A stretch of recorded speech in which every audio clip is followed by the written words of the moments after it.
So with no further ado, I am going to say let's get started on that first session. And I'm going to turn it over to Dr. Dominique Broussard, who is the moderator of that session. So Dominique, it's over to you. Thank you so much, Sandra. I'm very excited to be here and moderate a session that I'm sure is going to bring a lot of interesting insights and hopefully points of discussion with our estimate audience. I'm Dominique Broussard. I'm professor and chair of the Department of Life Sciences Communication at the University of Wisconsin-Madison and the moderator for this session. We will explore the concept of trust in PHEPR science and hopefully, give some insight of the characteristics of trust in science. What do the data tell us about the level of trust in PHEPR science? What is the relationship or interplay between trust in science and politics, between trust in science and actions? And more importantly, where does mistrust or lack of mistrust stem from, if we can actually talk about it in such monolithical terms? We have an interesting panel, representing a range of experiences. I will invite each speaker to share their remarks, roughly 5 minutes each, and then we will have a question-answer period and discussion among everyone. So if you'd like more information about the panelists, the link to their bios has been posted on the event webpage. And if you have any question to ask the panel, please put it in the Q&A window you do beneath the platform as we discussed before, below the live stream here. All right, so without further ado, please let me introduce Carrie Fong. She's the Director of Science Society Research for the Pew Research Center. Carrie, you have the floor. Wonderful, thank you so much. We're going to talk today about public health emergency preparedness, and we're really hoping the lessons we learn go beyond the crisis of the moment. But the truth is COVID-19 has been an emergency on steroids, and it's really brought into sharp relief the importance of trust between communities in need and the officials and experts trying to address those needs. So, at the end of the day, I think officials need people to notice what they say, to see the information they're providing as credible and as worth listening to. And ultimately, they often need people to do something, to evacuate an area, to get a vaccine or something else. So we're going to be talking about public trust, and there's 2 points I want you to take away immediately. The first is that trust is dynamic. It goes up and down over time. The coronavirus pandemic illustrates that quite clearly. Sometimes people wish it were static, but it's more like a relationship that has ups and downs. The second point is that public trust is rarely a uniform yay or nay, right? There are really important distinctions among the public in their levels of trust. You can think about the word public as really as communities, right? We're going to be seeing important differences across these communities. So one of the hallmarks of Americans' response to the COVID-19 outbreak is actually the political divisions that arose early on. There was a brief period of what was pretty near consensus. And then within like 4 to 6 weeks, we started to see, just after the shutdowns, 4 to 6 weeks, we started to see political divisions around the severity of the public health threat, and eventually over pretty much every judgment connected with COVID-19. And that has stayed pretty wide political differences over the past 2 years. So just to illustrate that, in March of 2020, there were large shares of both Democrats and Republicans who gave public health officials positive marks for their handling of the coronavirus outbreak. Over time, those partisan groups have grown further apart on this, and primarily with the downfall in Republicans' views, not so much Democrats. As of January of this year, 69% of Democrats said that public health officials were doing either an excellent or very good job. I think. And that was not so far from where they had been 2 years prior. But just about 26% of Republicans said the same, and that was down from 84% at the beginning of the shutdowns. So let me turn to the slide on trust. Against that backdrop, you'll be able to see that Americans' confidence in medical scientists and other groups and institutions has generally declined over time. And I know this is small, but I'm hoping that at home you can zoom in, or you may get a chance to see this up close. But what we saw early in the outbreak was actually a bump up in people's levels of trust in medical scientists to act in the public's interest. And then in the most recent survey, that trust has dropped back down really to kind of pre-pandemic levels. Now, one of the things people often ask is whether trust is high or low, but that's actually a very hard question to answer. If you think about trust in scientists compared to, let's say, these other 9 groups and institutions, public trust in scientists actually looks pretty good. It's at the top row there because it's higher than any of the other groups asked about, including the military, police officers, public school principals. If you're looking at absolute levels of trust or the dynamics of trust over time, you might be more concerned. So that answer really does have to do with what your frame of reference is or how you're thinking about it. Let's hit to the next slide, please. Now, as I hinted, political differences have been quite prominent in Americans' levels of trust in scientists today. So here you see that trust in medical scientists has fallen among both partisan groups. The particular concern is in the left-hand panel that there's a growing share of Republicans with what we see as having negative views of medical scientists, saying they have not too much or no trust at all in this group to act in the public's interest. On the right-hand panel among Democrats, what you see are still pretty large shares holding more positive than negative views of medical scientists, even if the share with that kind of strongest level of trust is down a bit. And go to the next slide, please. But the point is not really about Democrats and Republicans. It's about the differences we often see across communities of people in society. So I want to be careful that we're not overgeneralizing from these patterns. And we're going to be talking about other kinds of differences among Americans today, particularly across racial and ethnic groups. So this is just a snapshot of trust in medical scientists that I think illustrates some of the complexities of thinking about these kinds of differences among Americans. In the top panel, what you see among Democrats is that on average, white Democrats express stronger levels of trust in medical scientists than do either Black or Hispanic Democrats. And in the bottom panel, you see among Republicans, both white and Hispanic Republicans have roughly similar views of medical scientists, much lower than those of all the groups of Democrats. But it's really a reminder there that there's no group that's monolithic in their views. Hispanic Americans are a very diverse group. We're seeing one example of some of those differences here in their views about medical scientists. And that's just a little teaser, I think, for the rest of our discussion today. So I'm going to turn this over to the rest of our panel and looking forward to our conversation. Thank you so much, Carrie. Very important data. And as you say, setting the stage very nicely. Let's turn to Marianne Moser-Jones, who's an associate professor at The Ohio State University. Marianne, you have the floor. Thank you, Dominique, and thank you to Sandra Quinn and everyone. So very briefly, I'm going to talk about answering the question, what are the historical roots of trusting and mistrusting in science during public health emergencies? And when you look at a lot of hurricanes, you don't really have a history of mistrust. So you don't see massive resistance to, say, inoculation campaigns for typhoid or sanitation, emergency sanitation kind of orders, but you do during disease outbreaks. And specifically, going forward, next slide, please.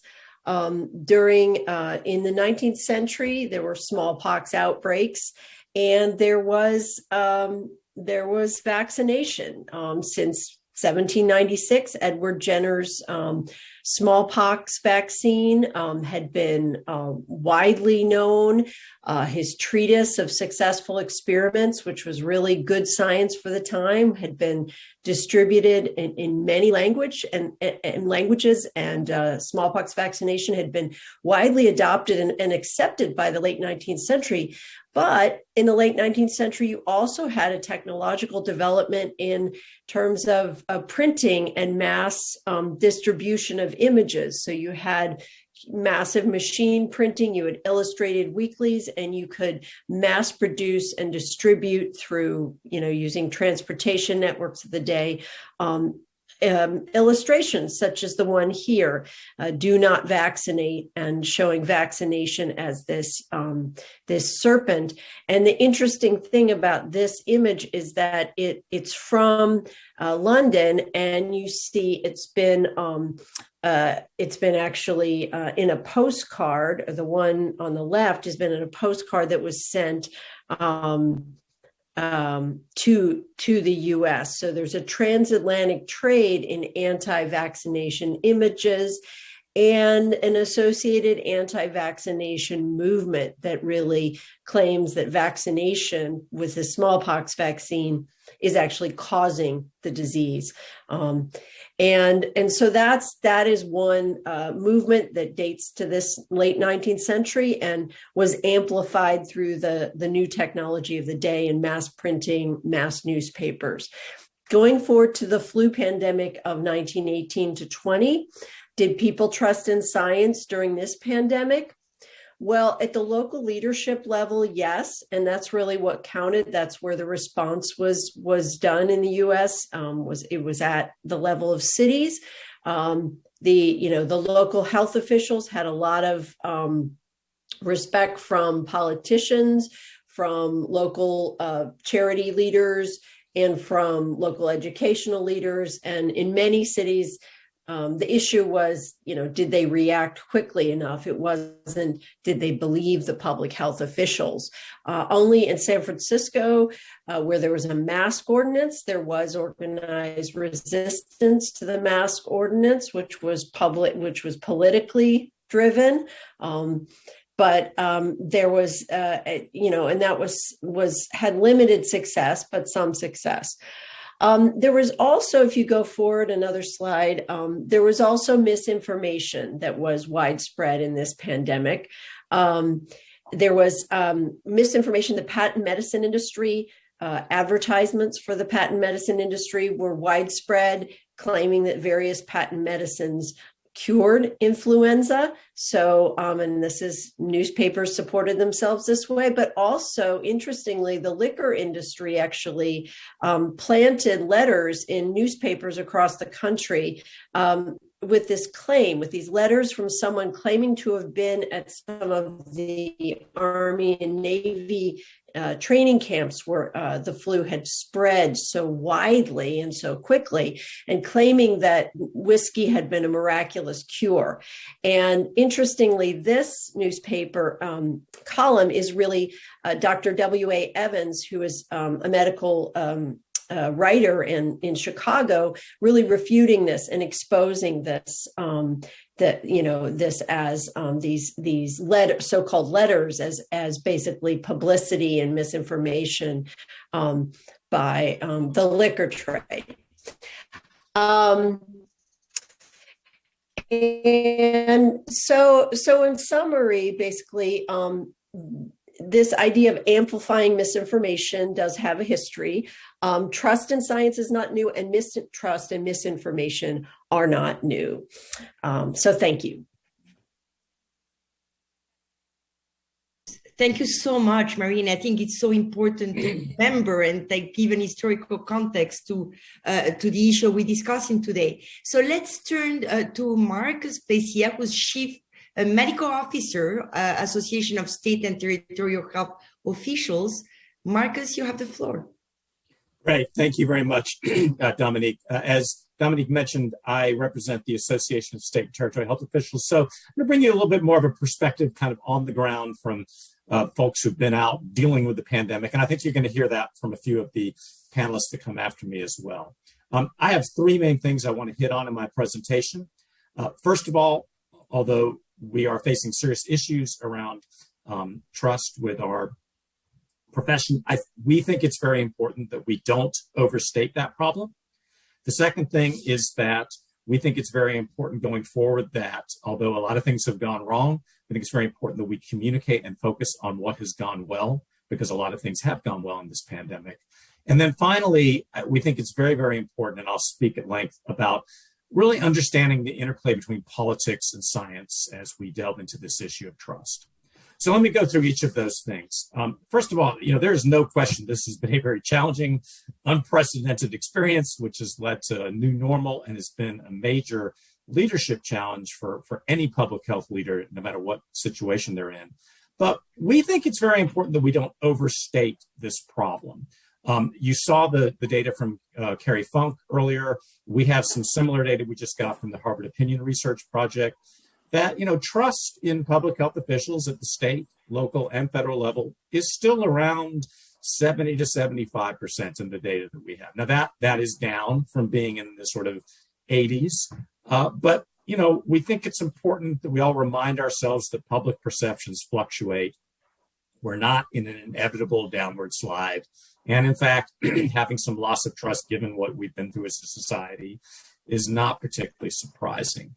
And we really think it's important going forward that we continue to focus on those who feel positively about the work that public health is doing. We think it's probably critical to really work with that group to work on how we want to maintain that current level of trust and maybe not get too bogged down. I mean, there is, as you saw from Carrie Funk's slides, there's always been sort of 10, 15% of the population who don't trust us and may never, and it's probably more productive to focus on the people who are a little more positively oriented.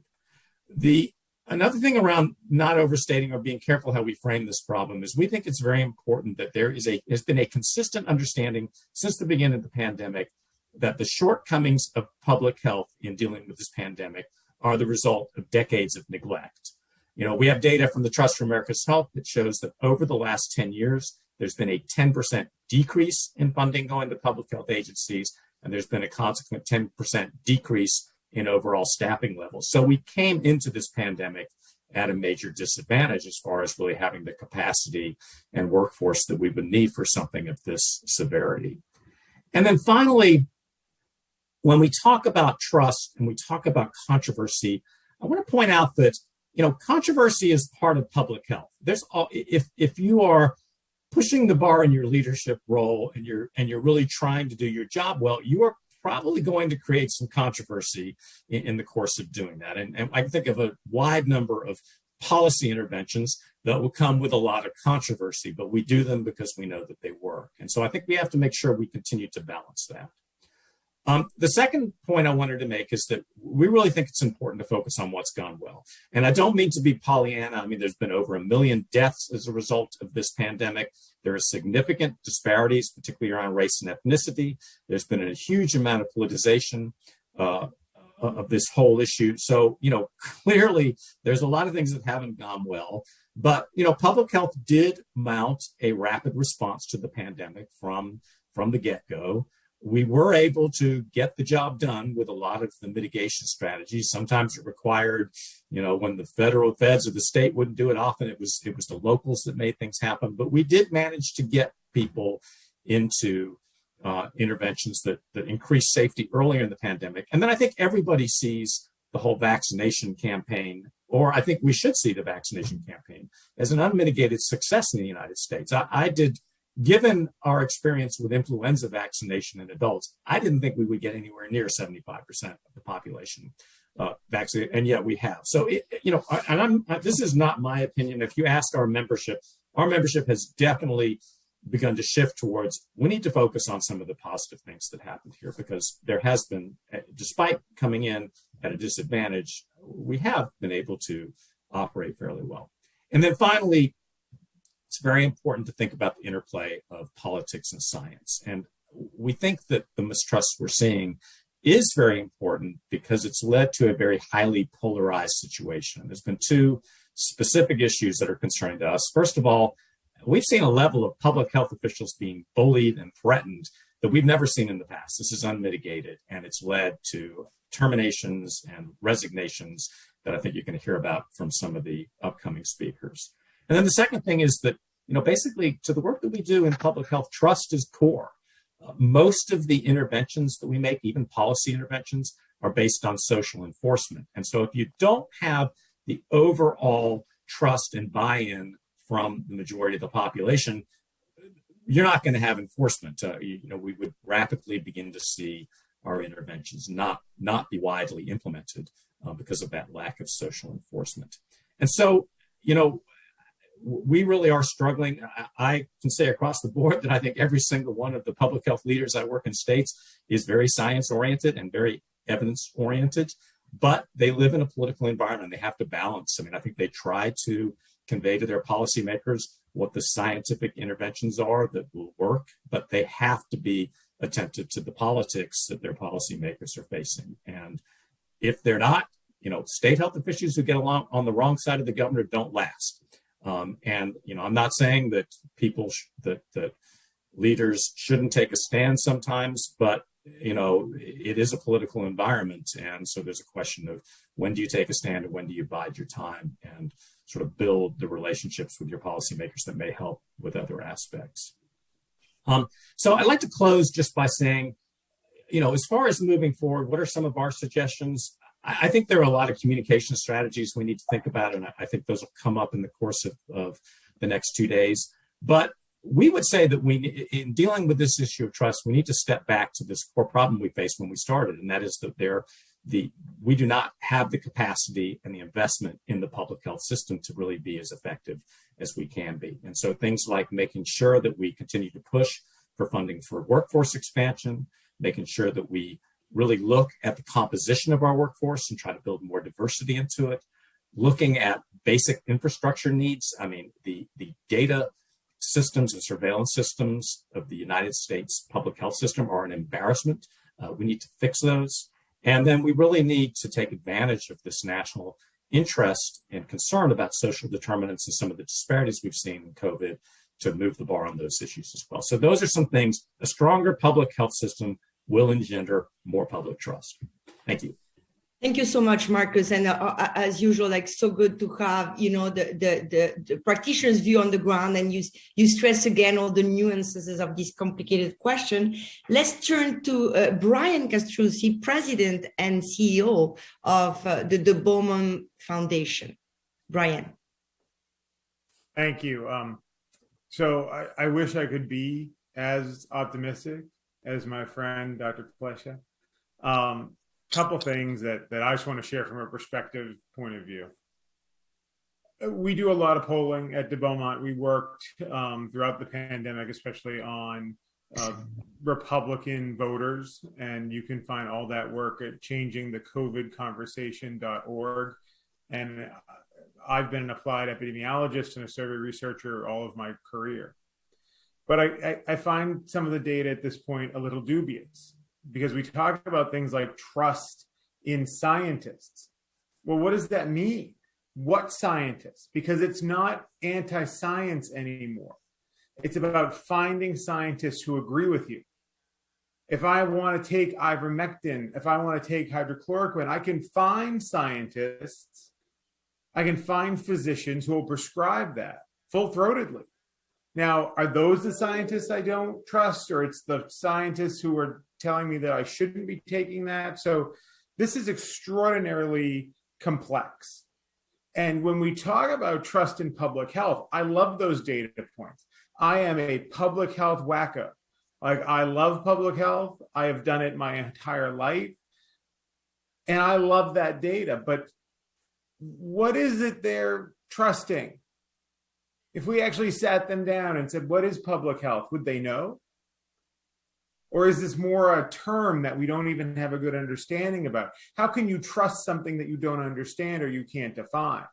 See, if I asked every one of you right now to draw a picture of a hamburger, take out a piece of paper, draw that picture, it's probably all going to look the same. Somebody's going to put some bacon on there. Somebody might put 2 patties instead of 1. Somebody might draw in a bean burger, and we all know that's wrong, but that's what they might do. But generally, it's 2 circles with a square in the middle. Now, all of us on this call who love public health and who do public health, draw public health. We'd stare at that paper for a long time, and it probably wouldn't look the same. And so I wonder about when folks right now are polling that they like public health, do they really know what they like? And can we ever engender trust in something that people don't understand? So that's my first point. My second point is the institutionalization of misinformation is driving mistrust. We have a state health official in Florida who is actively spreading disinformation. We have a state health official in Florida who, on a very public stage, is misleading the public. And this is the worst lesson that I think folks have learned through this pandemic, is you need to have health officials at the state and local level who aren't champions of science, but are champions of your agenda. Let us be very clear. When you look at those health officials who have been terminated, they were not randomly terminated. They were not terminated equally across party. There is an assault on public health that is happening that if we do not call out, we will suffer consequences. The bill will come due. This lesson that has been learned is problematic. And what we all have to understand, and I don't know the solution for it, but we all have to say it, whether we want to say it publicly or, at night when we're having trouble sleeping.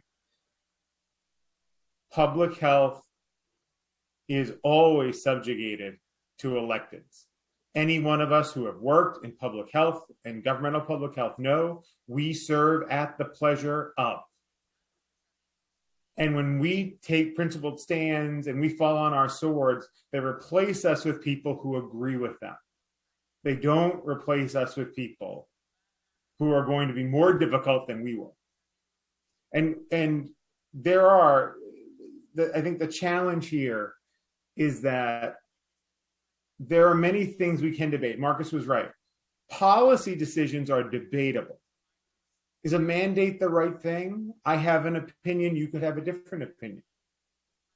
That's not an absolute truth. We can debate that. We cannot debate that 2 + 2 is 4. And that's the problem, that's where trust has been eroded, is that people have said to me, Brian, I want to debate with you the safety of the vaccines. That's not debatable. We've done the trials. We know the truth. We know the answers. That's the facts. I cannot debate facts with you. This seed was planted a long time ago. Mistrust at the levels that it is now, and I appreciate the history of it and that it's always been there. But the exacerbation of a couple simple words, I think it was what, two words, alternative facts. Kellyanne Conway broke science with 2 simple throwaway words, alternative facts. Because now there cannot be truth and there cannot be facts. And maybe 2 + 2 is 7. My kid came home, he got a bad mark on his math test. It said 4 × 5 and he put 40. And I went and argued with the teacher and I said, from my perspective, it is 40. She said, okay, I guess that's right then. Because in a world without facts, then anything's fair game and we can debate anything.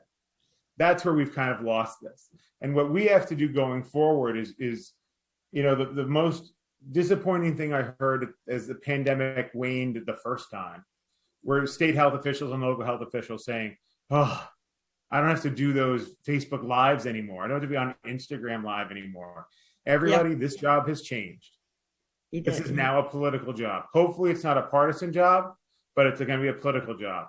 And when they come for the state health officials, when the city council goes after a local health official, the only people that can stand with you are the business leaders, the faith leaders, the community leaders. You need to cultivate those relationships. And that work begins now for the future. So I look forward to the discussion. Thank you. Well, thank you, Brian, and for providing an alternative view. What does scientist mean is certainly something we should ponder as the meaning of alternative facts when we think about trust in science. Let's turn to Francisco Garcia, who's a Deputy County Administrator for Community and Health Services and Chief Medical Officer in Pima County. Francisco, you have the floor.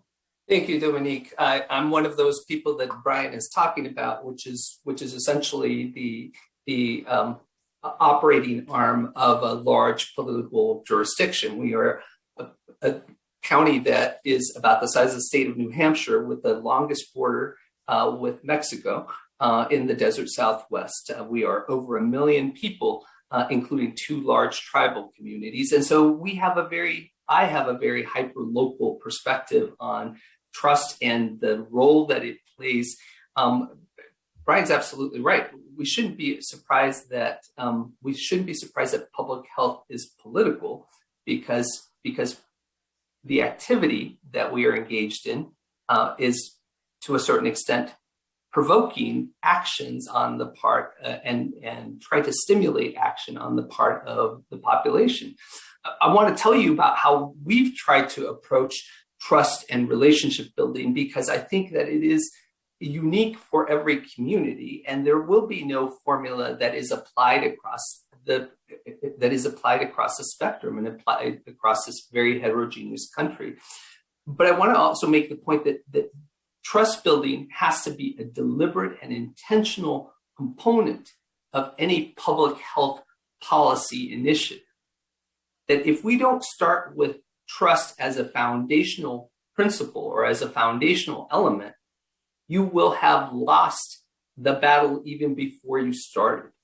And that starts not by activating your faith communities or your business communities or your school or other allies at the time of an emergency or at the time of an emergency declaration. It starts by developing those relationships deeply and intentionally throughout the process, and really in anticipation of a future need of those relationships. Our relationships with school districts here in Southern Arizona was not something that we turned on March 4th when we started being more active on the pandemic front. It was something that we had built over years on a variety of different issues, but really was something that was built on personal relationships and organizational relationships with those school districts, with that leadership, with those boards. And I think that even though trust as an element plays out differently in each kind of emergency, that kind of investment in human infrastructure and relational infrastructure has to be a component of any public health response to an emergency. It's not surprising that political leaders are not particularly good or comfortable at talking about science. It's not surprising that political leaders are not able to articulate the underpinnings of a policy, the scientific underpinnings of a policy recommendation. And to me, it's not surprising that there is a desire for sort of pre-made solution.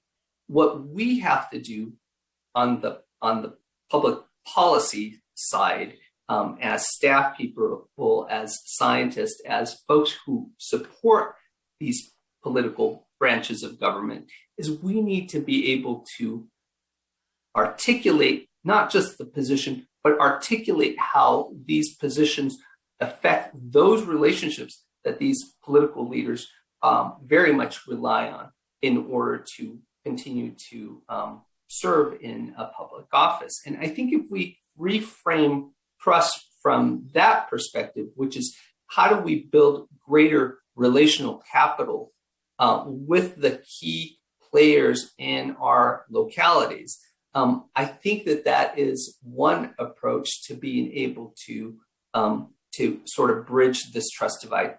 But the bottom line is trust and community cannot be an afterthought. It is not what you do after you've developed your immunization plan. It is not what you do after you've developed your model ordinances. It has to be foundational, and it has to happen before all those actions are taken. And that is one hyperlocal perspective that I share with you. Thank you so much, Dominique. Thank you so much. And something that I think resonates with everything that the other speakers have said is like, there's no magic bullet, right? It's each community, each setting will be different, and hopefully we will be able to discuss more in detail in the rest of those 2 days. But let's turn to Brian Swart Thompson, who is a senior research scientist for Network Science Institute at Northeastern University. Brian, you have the floor. Yeah, thank you so much. It's wonderful to be here. Next slide, please. So I'm going to begin by, echoing some of the previous panelists here, saying who to trust has become extremely difficult for the public. And this is partially due to the information ecosystem and how that is currently functioning. And that's because there's multiple mechanisms that do kind of release misinformation. The first I thought I'd discuss is predatory journals. So these are journals that accept publications for monetary gain. They do not have any peer review. They publish purely for profit, and they frequently publish misinformation. And the real difficulty here is that databases like Google Scholar, PubMed, if a individual searches a search term, they're likely to return some of these predatory journals. There's nothing currently stopping them. Furthermore, retracted articles that are retracted for multiple reasons, maybe they're inaccurate, maybe it's fraud, they're also frequently returned. So the people can be doing really wonderful things like doing their research, looking at scientific articles, but they're actually potentially getting misinformation. Finally, of course, here we have science communicators. There's wonderful science journalists out there doing some wonderful work. However, there's also science communicators and the media who are relaying inaccuracies. And the one I'm going to be focusing on today is that of fake experts. I think very similarly to what Brian's been discussing, is that there are individuals, pseudoscientists, spreading disinformation for either monetary gain or personal gain. Next, please. So I actually discussed those 4 points in a paper that's being released this month. I don't think it's out yet, but please feel free to email me, or I'll tweet about it when it eventually comes out. And I dig into these and I discuss it as a call to arms, because these are such important issues that I think as institutions we really should solve to kind of keep the trust that we currently have in science. Next, please. So I thought I'd use the next, couple of minutes of my time to actually describe a brand new experiment. When I was invited to this talk, I was amazed at how well it aligned with the new this new experiment, where we are trying to investigate how to discredit disinformation sources. So essentially what we do is we present participants, we have 300 participants, with a source that seems very credible. And we actually model this kind of little blurb, this vignette, on disinformation sources that are, exist in the public. So we say, this individual has lots of training. Our specific example is a cancer specialist. So, they have all these websites. They were trained at UC Berkeley. They really do appear to be incredibly competent to give advice. Next, please. However, first we have a control, and so this is, they're a photographer, they like cooking, so trust here isn't affected. But then our two kind of intervention conditions, we either describe accurately, this person's actually not qualified to give you this information. Sure, they had a degree from UC Berkeley, but it was actually in anthropology. It has nothing to do with science, medicine, oncology. And the other condition is actually correcting misinformation. We highlight all the statements and we present credible sources, according to the National Institute of Health, this is wrong, according to the NCI, this is inaccurate. And then we are trying to measure how much do people actually believe in new misinformation now? How much, what do they evaluate in terms of their source credibility? Next, please. So here's the first glimpse of the data. My research assistant, Jake Boderger, and I were doing these figures pretty much 5 minutes before we were So it's very much hot off the press. So here we have new misinformation, how much they are reporting that they believe in the new misinformation. So that control is still pretty high. Again, we haven't really impacted their kind of trust in these individuals at all. But correcting the misinformation and highlighting that this is actually not a credible source are doing just as well. They are reducing people's belief in new misinformation equally. And I think that's great news. I'm still really curious if we can push this down with other conditions. Next, please. But a really interesting kind of side note that I wanted to mention is that people's endorsement of complementary and alternative medicines are doing a lot of work here. So people that are endorsing complementary and alternative medicines are believing in this new misinformation. Those two interventions of, highlighting the low credibility or correcting the misinformation, they're not doing as much work here, though they're, as people who are low on the endorsement of complementary and alternative medicine. So I think this is something we really have to keep in mind. Vienna, if you can wrap up, so we have questions. Oh, some questions. I can just skip the last slide if you like. Great. Yeah. Please. Thank you so much, but I hate to interrupt you. This is so important and fascinating, and I think we will, discuss this more, like the type of interventions that could be, used to assess and to correct what we call misinformation. But I'd like to give the floor, to open the floor for some questions. I'm going to try to paraphrase, what I thought was like such an excellent section. I wish I could hear so much more from all of you, but from like hearing how trust has been volatile and always has been to some extent, depending on the context and the historical context and the issue and so on, from discussing how we should also focus on the positive, and this pandemic has really shown such important intervention that have produced a number of vaccinations. I thought that was really important to remember, not only the things that went bad, but the things that actually went really good. And also the idea that we tend to have those monolithic statements about trust in science, trust in scientists, and so on. Who are we talking about? And those trust in scientists, at the end of the day, is the science that people believe that is in support of their viewpoints that they're going to find, which may not be the science that we think is the one that they should think. Finally, thinking about trust more about relationship building and what it means as far as the human infrastructure is something that we've discussed, and I think it's going to be important for the rest of those 2 days. And let's not forget that the information ecosystem is super important, and the way this, trust might be fostered in that new information ecosystem when you have retracted articles that are not labeled, predatory journals, and so on, again, shows that what our session has accomplished, really highlighting the complexity of this whole issue. But, and I think it's easier to fall in the false dichotomy, trust or not trust, and so on, when everyone, researchers and practitioners point to us that it's more complicated. But I see a question from the audience here that says, okay, fine, that you have shown it's complicated and that this has happened before, but can we actually have an idea of the situation where we are now? Is this worse than it was, or is it just something that we're going to fall back into a new normal? And can you relate to that, to the point that one of our audience members pointed out, that you always have a small minority of people that don't trust something, right?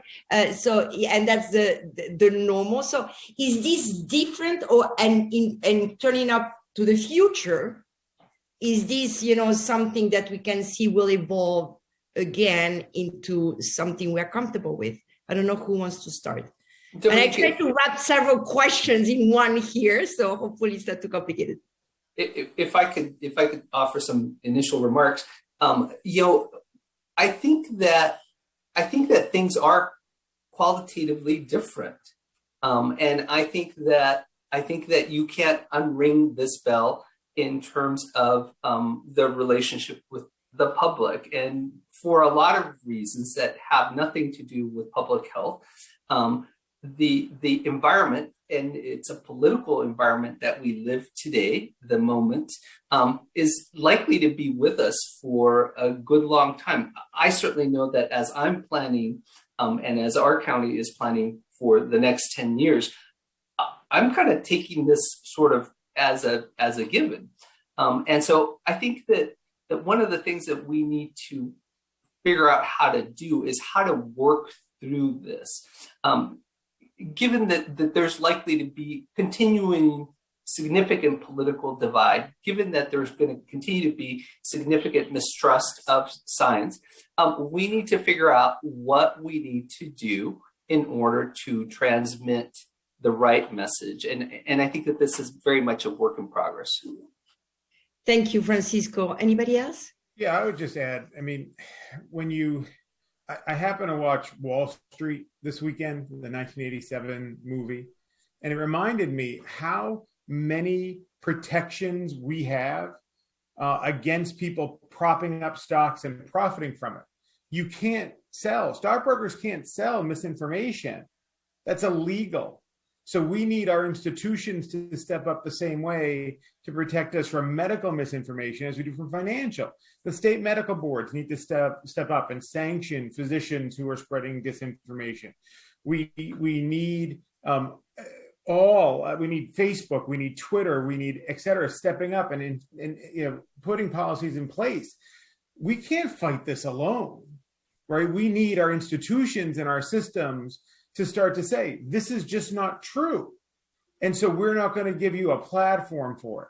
And that's not an attack on free speech. That's just simply protecting the public from disinformation. And until the systems step up and protect us, we're at a significant disadvantage. Thank you, Brian. Marianne? Yes, so I wanted to build on Brian's earlier point about the assault on public health and the threats to public health officials. And while I earlier said disinformation is not new and mistrust is not new, this sort of across the board assault and threat toward public health officials is very different than in other public health emergencies. That seems to me historically unprecedented. The second thing is that, building on Francisco's point about building relationships over the long term in non-emergency situations with business leaders, faith communities, directors of charitable institutions. In 1918, they were coming on the heels of 30 years of that, 30 years of increased public investment in public health, especially in big cities. And so they had that public trust and they had those relationships that they'd built over 30 years. And in the cities where they'd done that most effectively, there were, that influenced the public response to public health. So I think we can learn from that and say, that this long-term investment in building these relationships is certainly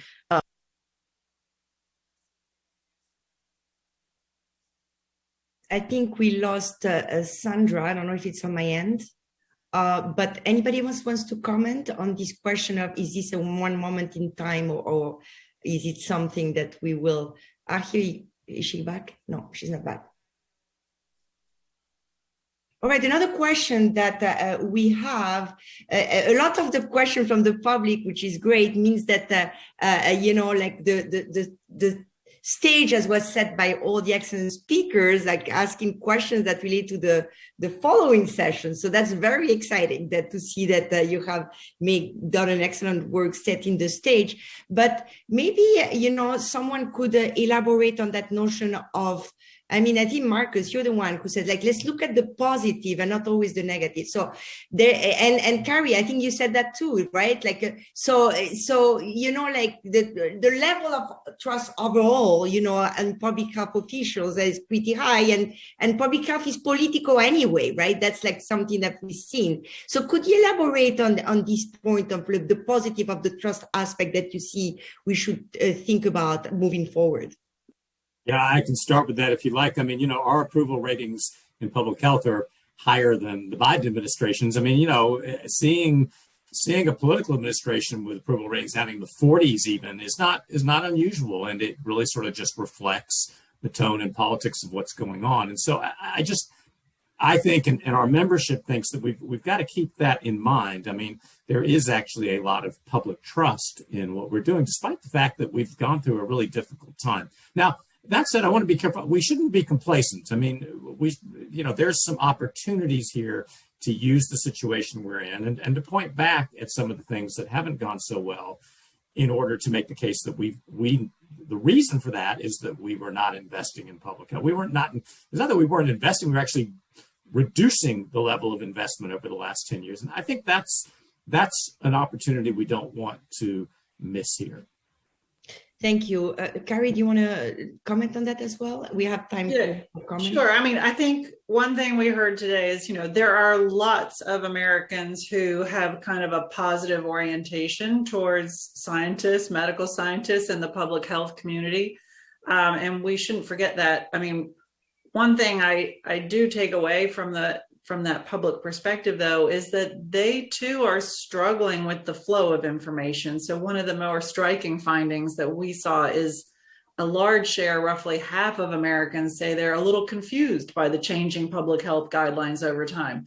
And that's both people who kind of, understand that there's an ongoing flow of information and that this is a good sign for how we're learning, as well as people who are more skeptical about it. So that's something to keep in mind from that public perspective. I think, part of the good news going on in terms of the overall vaccination rates, comes from a lot of work on the ground. So that is the culmination of so many efforts on the ground to reach people in communities and to listen with empathy and to hear where they're at to try to share information and help them make decisions. Yes, thank you, Carrie. Rihanna, you have time for one more very quick comment? Sure. I totally agree. The one thing I'd like to add is that in the psychological literature, we can divide source credibility into two components. There's the trustworthiness in terms of how much individuals are willing to give you the correct information, as well as expertise, how much they're able to give you the correct information. And when it comes to the correction of misinformation, it's been found that trustworthiness is the main component. It's almost doing all the work. If trust isn't there, even if expertise is, we're going to be very stuck. So I think that's. What an excellent way to finish our session here and to transition to the next one. I would like to first have a round of applause virtual for our speakers and the excellent remarks that I think set the stage very well for the rest of our conference.